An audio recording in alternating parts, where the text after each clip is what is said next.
20 years after Chin's father took a kitchen knife without paying, the seller came back to collect the money. He stood outside the old family gate with a cracked ledger and asked for 400 yuan. Chin thought it was a scam, but his father paid before Chin could speak. The old man found the entry and drew one slow line through Chin's father's name. Beside it, every prediction had already happened. Then he said he had other homes to visit.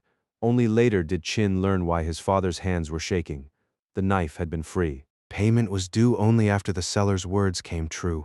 In 1994, a sharp metal sound came from the village entrance, like one knife tapping another. A crowd gathered around an old man in a faded coat and round, dark glasses. Beside him was a basket of kitchen knives and a wooden sign. Knives on credit. No payment today. 400 yuan each.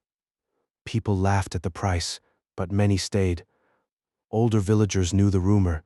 Men like him gave you a knife first, wrote your name in a ledger, and returned only when the prediction came true. Chin's father took one. The old man wrote down his name and added a few short lines. First flood. 2 dry years. Dead seedlings. A sickness under the sky. Buildings over the fields. Old houses empty. The village moved away. Most people treated it like a show, but the village head, Hao, stepped forward. He had studied in the city and disliked old village rumors. If you know the future, Hao said, tell me what will happen in the next 3 years. If you are right, I'll take 10 knives. The old man closed the ledger. One thing will be seen within 3 years, he said. If none of the words come true in 20 years, I will never collect a coin. Hao laughed and reached into the basket. The old man stopped him. Not for you, he said. I'm afraid I won't be able to collect from your house. The crowd went quiet. Hao called him a coward, but villagers pulled him back. The old man packed his basket and left before dark, the knives knocking softly at his side. For a while the village forgot him.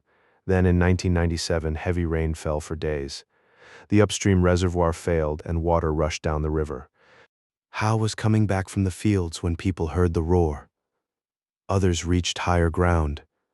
Hao did not make it across. After that, no one repeated the seller's words as a joke.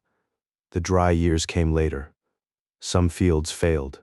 People argued about the sickness line and whether they were forcing meaning onto old words. But the final lines were harder to explain. By 2014, apartment blocks stood where fields had been. Red marks were painted on old walls. Every family received a notice.